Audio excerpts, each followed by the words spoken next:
ọlọ́jọ́ ìbí bẹ̀rẹ̀ mọ́lẹ̀ okòrè o Adebunmi bẹ̀rẹ̀ mọ́lẹ̀ okòrè ọmọdé wọlé bẹ̀rẹ̀ mọ́lẹ̀ okòrè o ọlọ́jọ́ ìbí bẹ̀rẹ̀ mọ́lẹ̀ okòrè kórí inú ẹ̀yin má bà tòde jẹ́ kẹ́yìn mọ́ṣẹ́ ṣàkóbàtà o. Aya Yakubu kíwọ ó sì mọ́ṣẹ́rú ẹgbẹ́ o. Adebunmi bẹ̀rẹ̀ mọ́lẹ̀ okòrè. Princess Adebunmi o. Ọmọ Adewole náà ni mo ń ké sí. Aya Yakubu gbéra nílẹ̀ odi ìdè òní ní sọjọ́ bí rẹ̀ gangan. Pínrín lológóńjì o, akínbókun ẹyẹ lórí ìtẹ́ pínrín lológóńjì o, bá dákun kó gbéra nílẹ̀ odi ìdè òní ní sọjọ́ bí rẹ̀ gangan mo ṣe wá bí. Princess Adebunmi ṣe bí wọ́n ní ké sí. Ó jíire bí o, torí olúgbọ̀n ò jíire jù bá àwọn lọ́ba ni wọ́n fi jẹ. Àrẹ̀sẹ̀ ò jíire jù bá àwọn lọ́ba ni wọ́n fi jẹ. Princess Adebunmi bó bá ti jíire.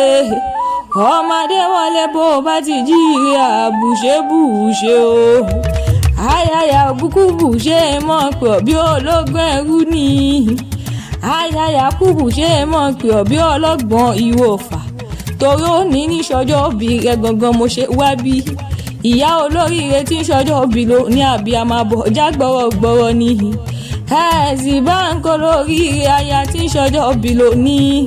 Gbogbo ènìyàn tí bá ń bẹ nílẹ̀ yẹ bá ń káyà rere lọ́dẹ̀dẹ̀ Yakubu tí ń sọjọ́ bí ló ní o. Ìyá ìmọ̀lẹ̀ ayọ̀ ṣe bí wọ́n ní ké sí. Ìyá tèmi tápọ̀ bá dákun gbéra nílò jàre. Ìyá Elizabeth gbéra nílò o. Ìyá ọdún ayọ̀ tèmi nìkan gbéra nílò ìdí àṣẹ iṣẹ́ àmọ́dún ọdún ayọ̀ lẹ́mọ̀ọ́ṣe. Ọdún ìdùnnú ọdún rẹ̀ kórìíjà gbó bí olúgbógbó ti ń gbó. Kórìíjà gbó bí olúgbógbó ti rí gbó kẹfọwọ́pá kẹfẹ́rẹ́gì ìjọbì. Mo pẹ́ gúnúgbó ìkúléwé àkàlàmàgbé ìkúléwé wá ní ohun gbèsònù bí ó ṣe bẹ̀ mọ́ lọ́lẹ̀ Elédùmarè. Torí bọ́dún bá ti di ọlọ́dún ní kọ́ mọ́dún ẹ̀ lọ́dún òyìn mọ́dún tẹ nínú afárá bí mọ́jọ́ láti mọ́dún tẹ lára rèé ní bẹ́kùlú ti mọ́dún tẹ lánà àpà. Mo pẹ́ Princess Adebunmi o, ó ti ṣọdún ọdún èyí tó ń gbogbo wa. Ọmọ Adewole o, ó ti ṣe tọdún ọdún èyí ohun gbogbo wa. Ó jọ ṣe tẹ̀mí ìtòwó tọ ọmọ. Aya Yakubu ṣe bí wọ́n ní ké sí. Aya wọn ní Igbesa mọ́ ọwọ́ gbórí kí àwọn kọ̀ tó fẹ́ ọ sílé gangan ni. Àwọn ọlọ́mọ àròlì onígbàdo ọmọ ògbọ́n ajigidẹ́rù ògùnù ni wọ́n kórí kí àwọn kọ ẹ̀ gangan. Ọmọ onígbòjà ni wọ́n, ọmọ oníjàkálá ni wọ́n. Mo pẹ́ àwọn ọlọ́mọ onígbẹ̀sà màlẹ́ ọmọ abégúnjẹbọ má bá rọ ń. Bọ́n bá rígún wọn gbọ́dọ̀ ṣẹbọ níbọn rákàlàmàgbò wọn gbọ́dọ̀ ṣòro. Wọ́n pẹ́ bí wọn bá rí wọlé wọ ọdẹ wọn gbọ́dọ̀ ṣe wọ́pá nílé àwọn Yakubu gangan ni. Ọmọ mo dáhùn gbé ni wọ́n, mo rí bu rẹ̀ sùn, mo dá tí kọ̀kọ̀, mi ò rí bu lọ́wẹ̀. Ọjọ́ tí wọ́n dójú òwò níkọ̀ lélẹ̀, ọjọ́ yẹn ni wọ́n dójú ogun níní lọ. Ǹjẹ́ ta ló fẹ́ fọdún jíjẹ sílẹ̀ bọ́dún ogun lọ? Ẹ mọ̀ pé ogun ló ní ikú, orò ló ní ìjẹ. Ibẹ̀ mo gbé bó ní tèmi tán nílé àsẹ́yìn orò ọmọ abẹ́díbẹ́díbẹ́dí mọ́ ọkọ ni. Ṣebí yúnmúyúnmú lóró ń ké o, dùgbẹ̀dùgbẹ̀ lóhùn orò ń ké. Àwọn ọlọ́mọ àgbàrá tó lálẹ́ sẹ́yìn já lọ́jọ́ ọjọ́ sí. Àgbàrá owó ni, àgbàrá ọmọ. Èyí tó wá lálẹ́ sẹ́yìn já lọ́jọ́ ọjọ́ sí. Oníkọ̀ọ́lé ni wọ́n, ọmọ múramúra.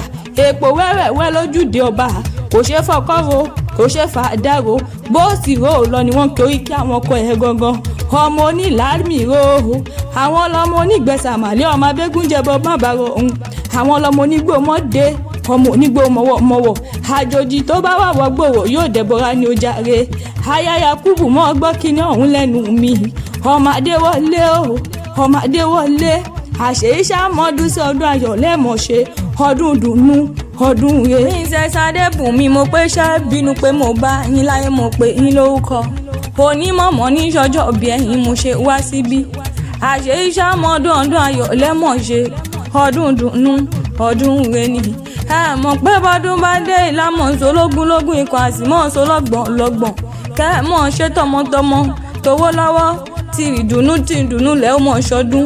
ẹ̀yin ò wá ní dásùn ẹ̀ ní dájíkẹ́ lọ́lẹ̀ Elédùmarè ayáre lọ́dẹ̀dẹ̀ ọkọ tí ń ṣọjọ́ bí lò ní màmá mi olóríire náà ni mò ń ké sí ìyá mi olóríire náà ni mò ń ké sí ẹ mọ̀ dákọ̀jọkọ̀jọ níní ṣọjọ́ bí ẹ̀yin ìyàwó bàbá mi alálùbáríkà náà ní kórìjẹ́ ìṣàmọ́dún tó owó tọ̀ ọmọ ni ìyá ìmọ̀lẹ̀ ayọ̀ ẹ mọ̀ gbọ́ kíní ọ̀hún lẹ́nu mi torí mi ṣetán mo fẹ́ bá yín délé àwọn bàbá tó bí yín lọ́mọ gangan ṣé ẹ mọ̀ lọlé àwọn bàbá ẹ̀yin àní ṣé ẹ mọ̀ relé àwọn bàbá tó bí yín lọ́mọ gangan ni ẹ dákun ẹ mọ̀ wá gbóríkì àwọn bàbá ẹ̀yin ọmọ Adéwọlé Princess Adebunmi o Princess Adebunmi Ìbàdàn níṣẹ́ lé àwọn bàbá tó bí ọlọ́mọ gangan nílùú Olúyọ̀lé ọmọ àjò owó sùn ẹ̀yin lọ́ máa jẹ gbíjẹ̀ ká wọn máa fi káhùn fọ́mí mú Ìbàdàn mọ́jà ọmọ agbọ́ sáṣá ogun mọ́mọ́ sá o ọmọ agbọ́ yàyà ogun mọ́mọ́ yá nílé bàbá tó bí lọ́mọ ń jẹ́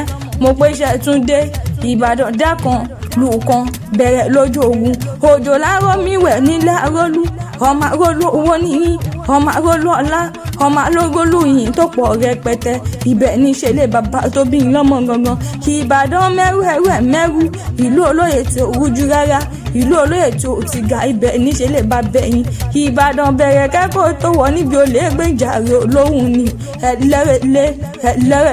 ẹlẹ́rẹ̀lẹ́ lomi sí tẹ̀rù tọmọ ń pọnmu nílé àwọn bàbá tó bí lọ́mọ aṣọ èjìrẹ́ lómi Ìbàdàn a kì ń wá wáyé káàmọ́ láwùn lára ìjà gbowó nìjà nílé Olúyọ̀lé nílé bàbá tó bí lọ́mọ gangan bàbá tó bí lọ́mọ gangan sọ̀bọ̀léyọ̀ kẹ́niyín olófìmọ̀lé àrítẹ̀yìn ẹlẹ́ni mọ̀ hán wí ìjà gbowó nìjà nílùú Òjó nílùú Olúyọ̀lé ìlú Òjó oníkùnlóye ìlú Àjàyí Ògìdì Olú oníkànga àjípò bomi òṣùwù wẹ̀dà ìlú Ìbíkúnlé ìlú Ògúnmọ́lá ìlú Ògúnmọ́lá olódògbò kẹ̀ríkẹ̀rí lójó ogun ní ọwọ́ kẹ̀mbẹ̀rẹ̀ bí ìjà àgbàlá Ògúnmọ́lá tẹ̀rí yẹn Princess àgbàlá Ògúnmọ́lá tó kòkó ó sáré nílé bàbá tó bí yín lọ́mọ gangan mo pé Ìbàdàn lẹ́mọ̀ ẹ̀mọ́ láìpò Ìbàdàn tẹ̀rí yẹn kọ̀wọ́ sí wọn kọ́ gbéraga wọn kọ́ mẹ́lẹ́ nílé bàbá tó bí yín lọ́mọ gangan ogun wá jẹjà kókó wọn nílé Olúyọ̀lé tí ń ṣe bàbá tó bí yín lọ́mọ wí àṣẹ ìṣàmọ́dún o Princess tí ń ṣọjọ́ òbí ló ní aya Yakubu náà ni mo ń ké sí